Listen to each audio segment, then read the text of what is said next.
एक मैसेज ने उड़ा दी सानिया की नींद। आखिर वो कौन था जो नहीं चाहता था कि हो अभय और सानिया की सगाई? क्या उस शख्स से मिलेगी सानिया? क्या होगा जब अभय का पुराना राज आ जाएगा सानिया के सामने? सानिया अगले दिन मैसेज भेजने वाले शख्स से मिलने होटल ताज पहुंची तो देखा वो एक लड़की थी और वो कोई और नहीं बल्कि रिया थी। मैं रिया हूँ, अभय की एक्स वाइफ। वो कमीना मैरिड था। ये देखो हमारा मैरिज सर्टिफिकेट, शादी की फोटो और ये हमारे डाइवोर्स पेपर्स। सानिया के हाथ मानो जैकपॉट लग गया था। सानिया अंदर से वो फोटो देखकर बहुत खुश हुई थी, लेकिन उसने झटका लगने का सिर्फ नाटक किया। अब उसे यकीन हो गया था कि एंगेजमेंट टूटने से अब कोई नहीं बचा सकता। इतना ही नहीं, कल एक छमक छल्लो को वो एक महंगे रेस्टोरेंट में लेके गया था। बहुत प्यार बरस रहा था दोनों में। ये फोटो वाली लड़की कौन है? ये लड़की कहाँ मिलेगी? मुझे क्या पता, मैं थोड़ी उसका पता लेके बैठी हूँ। अब तुम बताओ, अभी भी ऐसी लड़की से सगाई करोगी? ये सुनकर सानिया थोड़ी देर सोच में पड़ गई। एक काम करती हूँ, एक फेक ईमेल आईडी बनाकर पापा को मेल कर देती हूँ। अभय की गर्लफ्रेंड है ये जानकर वो उसे धक्के मारकर बाहर निकाल देंगे। जैसे ही विशाल राठौड़ ने मेल देखा उसके होश उड़ गए। उसने झट से कॉल करके अभय को अपने ऑफिस बुला लिया। क्या वो फोटो देखकर विशाल राठौड़ तोड़ देगा एंगेजमेंट? क्या सानिया और रिया का प्लान होगा कामयाब? अभय और सानिया, एंगेजमेंट का मुहूर्त 2 दिन बाद का निकला है। जाओ तुम तैयारी करो। सानिया गुस्से से लाल हो गई। ये कमबख्त अभय ने पता नहीं क्या जादू कर दिया था उसके बाप पे। वो वहां से तिलमिलाकर चली गई और फिर विशाल राठौड़ ने लैपटॉप अभय की तरफ घुमाया। ये सब क्या वाहियात हरकतें हैं अभय? इस फोटो में जो लड़की है वो है खुशी, जो मेरी बहन जैसी है। इस मेल में तुम्हारे शादी के डॉक्यूमेंट्स भी हैं। जिसने भी किया है वो अपनी उल्टी गिनती शुरू कर दे। क्या होगा जब अभय को पता चलेगा कि ये मेल सानिया ने ही किया था? उधर सानिया अभय के पीछे लगा डिटेक्टिव श्रीजीत से मिलने गई। सानिया मैम, अभय की शादी हो चुकी है और डिवोर्स भी, और कल रात वो एक लड़की से मिला था और ये हैं सारे प्रूफ्स। ये सब तो मुझे भी पता है। एक नंबर के गधे हो तुम। मैम, वो अभय इंसान है या भूत, उसकी कहीं कोई इंफॉर्मेशन नहीं है। बस एक पीसीओ में जाकर वो रोज बात करता है। मैंने वो नंबर निकाल लिया। वो एक उदयपुर के ऑर्फनेज का है। चुपचाप वो पता मुझे दो। मैं जाकर इस अभय का राज खोलूंगी और वो भी उसे साथ लेकर।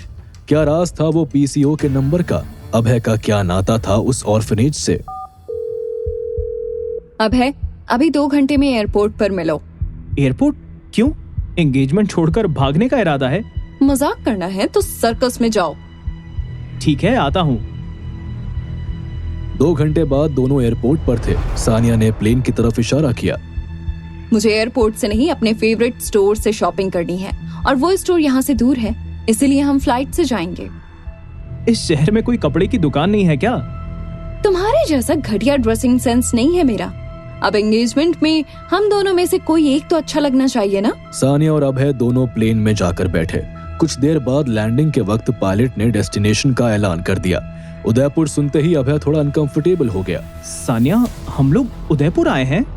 कुछ राज ऐसे होते हैं मिस्टर अभय, उन्हें जानने का मजा ही कुछ और है। अभय कार में सानिया के साथ जा बैठा। उदयपुर के गलियों में गाड़ी जाने लगी। अभय उस हर गली को ऐसे देख रहा था जैसे मानो उनसे उसका पुराना नाता हो। कपड़ों का शोरूम? पर यहाँ तो और। सानिया बोलते बोलते बीच में ही रुक गई। सामने वाकई एक कपड़ों का शोरूम था। छी छी, शादी के कपड़े और यहाँ? मेरा टेस्ट तो तुमसे 100 गुना अच्छा है। सानिया ने साइड में जाकर श्रीजीत को कई बार फोन लगाया, लेकिन उसका फोन स्विच ऑफ था। सानिया को मजबूरन उस शोरूम में जाकर ड्रेस खरीदनी पड़ी।